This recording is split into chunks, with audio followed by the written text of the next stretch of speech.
6:45. This is the Sri Lanka Broadcasting Corporation. The news edited by Danushka Madhavala, read by Sounditavam. The President to leave for China today. The government confirms positive talks with the IMF. The President has instructed officials not to impose any more new taxes on the people of this country. One lane in both directions opens on the Southern Expressway. The Grade 5 scholarship examination will be held tomorrow. In foreign news, civilians flee northern Gaza as the US says it is working with Israel on safe areas. In sports, the first match between India and Pakistan in the 2024 World Cup will be played today. President Ranil Wickremesinghe is scheduled to leave for China today. President Wickremesinghe is scheduled to meet the Chinese President Xi Jinping and several political and business leaders during the visit. The head of the state is expected to come to an agreement on restructuring debt with China during his visit. He is also due to attend the 10th anniversary summit of the Belt and Road Initiative. Although certain reports suggest that Sri Lanka is facing challenges to secure debt relief from China, the Ministry of Finance has confirmed that the government has reached a preliminary debt treatment agreement with the Export-Import Bank of China for approximately $4.2 billion in outstanding debt. Sri Lanka has already completed the domestic debt optimization process and seeking to complete the restructuring of external debt as part of the program initiated to come out of bankruptcy declared last year. The State Minister of Finance, Shehan Semesinghe, expressed contentment following a productive meeting with the International Monetary Fund Deputy Managing Director Kenji Okamura. He emphasized the constructive nature of the discussions which took place on the sidelines of the IMF and World Bank annual meetings in Morocco. Semesinghe said that the Deputy Managing Director assured the IMF's continued commitment to support the government's reform agenda and the stabilization program. The statement from the State Minister comes amidst concerns over the government not meeting its revenue targets to secure the second tranche of the IMF's $2.9 billion extended fund facility to Sri Lanka being delayed. State Minister Ranjit Siambalapitiya said that President Ranil Wickremesinghe has instructed officials not to impose any more new taxes on the people of this country. The State Minister made this comment at a meeting held at the Ministry yesterday. The meeting was held between the Minister and the heads of the income-earning ministries. It was organized with an idea of the State Minister to increase the government income. The aim of the meeting to reach the revenue targets of the ministries without delay. State Minister Siambalapitiya expressed that the President has clearly instructed that the state revenue should be increased and the revenue targets must be fulfilled. But no more new taxes should be imposed on the shoulders of the people. The State Minister said that the main solution is to widen the taxpayer base and collect the taxes from the persons who are not paying it. This news broadcast comes to you from the Sri Lanka Broadcasting Corporation.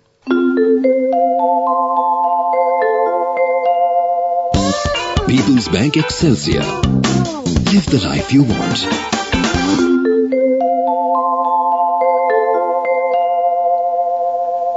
Under the supervision of the National Building Research Institute, only the two left lanes on the Southern Expressway from Colombo towards Hambantota reopened for traffic in both directions from 6 p.m. yesterday. The two right lanes will be closed for further vehicular traffic until further notice. Sections of the Southern Highway between Pinnaduwa and Imaduwa, which is closed to vehicular traffic due to a landslide that occurred at the 101.3 kilometers of the road between Pinnaduwa and Imaduwa on the Southern Expressway. After clearing the section under the supervision of the NBRI, only the two left lanes on the Southern Expressway from Colombo towards Hambantota was reopened for traffic in both directions. The two right lanes will be closed until further notice. The Grade 5 Scholarship Examination 2023 will be held countrywide tomorrow. The Examinations Department said that the Grade 5 Scholarship Examination, which contains 2 question papers, will commence at 9:30 a.m. The second paper, which consists of 60 multiple-choice questions and short answering questions, will be served first at 9:30 a.m. Candidates will be given 1 hour and 15 minutes to answer this question paper. The second paper, consisting of 40 MCQ questions, will be served at 11:15 and will proceed for 1 hour until 12:15. In between the two question papers, the candidates will be given a 30-minute break. That concludes local news. People's Bank Excelsior, a comprehensive banking services package with a branded checkbook as well as debit and credit card exclusively for you. People's Bank Excelsior, for professionals who dare to dream. The main news story is brought to you by Sinhala Mahatmya. An extraordinary gazette has been published, placing the Ministry of Environment under the purview of President Ranil Wickremesinghe. As per the Gazette, the President, in consultation with the Prime Minister and under Article 44(3) of the Constitution, has decided that the ministerial responsibility for environment should be under his control. The Gazette was issued by the Secretary to the President, Saman Ekanaika, to come into effect from October 11th. Former Sri Lanka Muslim Congress Batticaloa District Member of Parliament, Ahmad Nazir, previously held the portfolio of the Environment Ministry. However, he was disqualified as a Member of Parliament following a Supreme Court ruling. That came to you in the main news story. The main news story was brought to you by Sinhala Mahatmya. Moving on to Watchlight, Consultant Eye Surgeons Association President Dr. Kapila Bandutilaka said yesterday that the National Eye Hospital spends 30 million rupees per month to treat people suffering from eye diseases due to diabetes, including surgery. He said that 25% of diabetic patients in Sri Lanka are suffering from diabetic retinopathy, and a diabetic patient can be diagnosed early and treated through an annual eye examination by a qualified ophthalmologist. He said that due to the damage caused to the blood vessels by diabetes, the back layer of the eye that transforms light into images, known as the retina, is affected, and this effect is known as diabetic retinopathy. That came to you in Watchlight, and on to a bulletin of world news. Making headlines this morning, civilians flee northern Gaza as the US says it is working with Israel on safe areas. Australia set to vote in nation-defining voice referendum. And Japan asked court to dissolve Mooni's church over Shinzo Abe killing. Civilians are fleeing northern Gaza by car, on the back of trucks, and on foot after an Israeli warning that civilians should move south. About 1.1 million people living in northern areas have been told to leave ahead of an expected ground offensive by Israeli forces. The UN described the order as horrendous, while the US urged Israel to take every precaution to avoid killing civilians. The Secretary of State, Anthony Blinken, also said he was working with Israel to secure safe areas in Gaza. Hamas fighters kidnapped at least 150 people and took them into Gaza during brutal attacks on Israel at the weekend that killed 1,300 people. More than 1,500 people have been killed in Gaza since Israel launched retaliatory airstrikes which continue. A total blockade is being enforced on Gaza, with food, fuel and water running out. Yes or no, that is the choice Australia faces as polls open in what is being seen as a nation-defining referendum. A yes vote will recognise indigenous people in the country's constitution and establish a body called The Voice for them to advise governments on the issues affecting their communities. A no outcome will reject both reforms. The historic vote has exposed uncomfortable fault lines and raised questions over Australia's ability to reckon with its past. Some of the most painful chapters include massacres against Aboriginal and Torres Strait Islander people and the forced removal of their children. At the heart of this referendum is a decades-long debate that has gripped Australia over how to close the gap on the glaring disparities Indigenous communities experience in areas such as health, wealth and education. The Voice is designed to be the first step in a three-part reform process, which would involve treaty negotiations and a period of national truth-telling aimed at sparking change. The Japanese government has asked a court to order the dissolution of a church that was investigated after the assassination of former Prime Minister Shinzo Abe, local media reports. Abe's shock killing last July put the spotlight on the Unification Church, more popularly known as Mooni's. His assailant, Tetsuya Yamagami, said the church bankrupted his mother and blamed Abe for promoting it. The church says it has been unfairly vilified over Abe's assassination.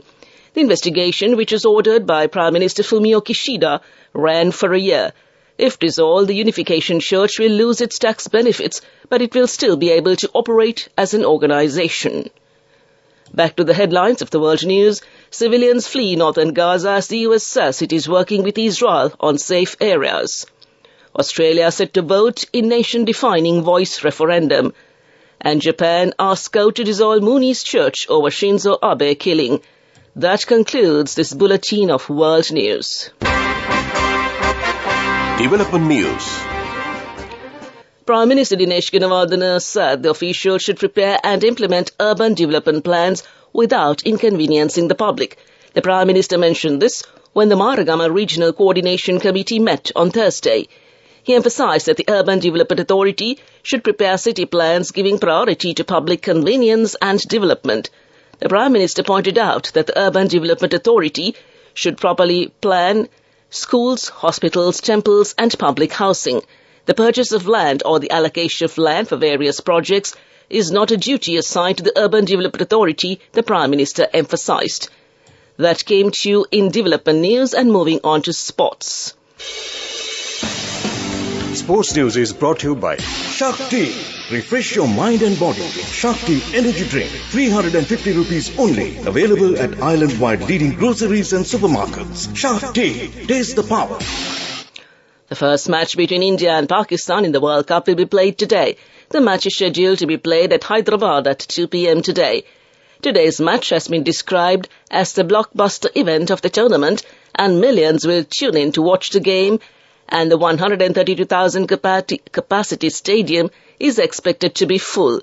Both sides have made confident starts in the tournament, winning their first two matches. Shakti. Refresh your mind and body with Shakti Energy Drink. 350 rupees only. Available at island-wide leading groceries and supermarkets. Shakti. Taste the power.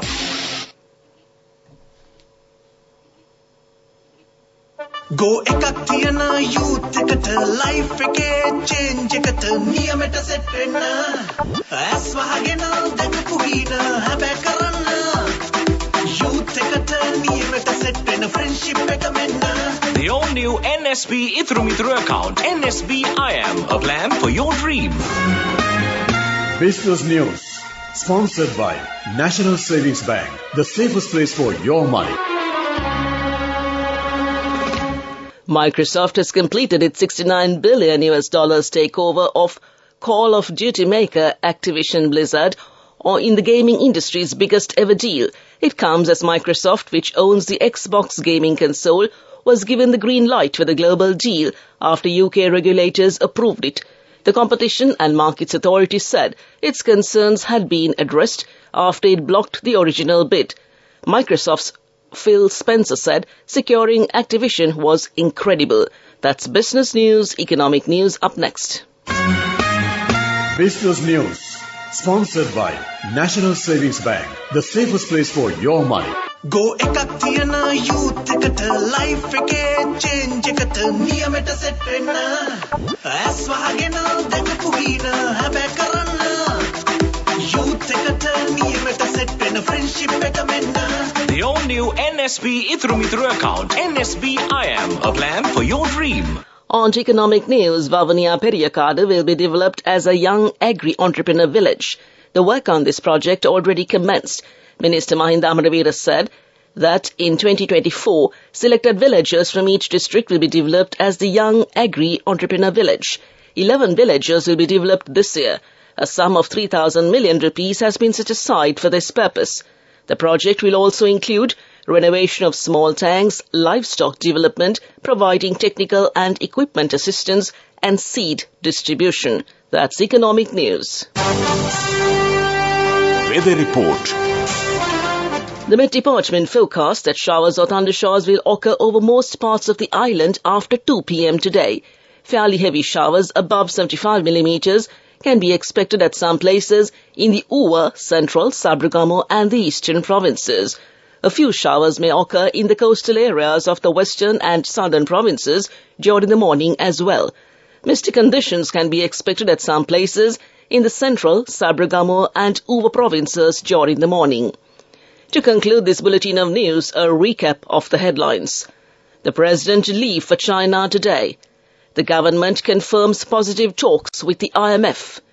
The President has instructed officials not to impose any more new taxes on the people of this country.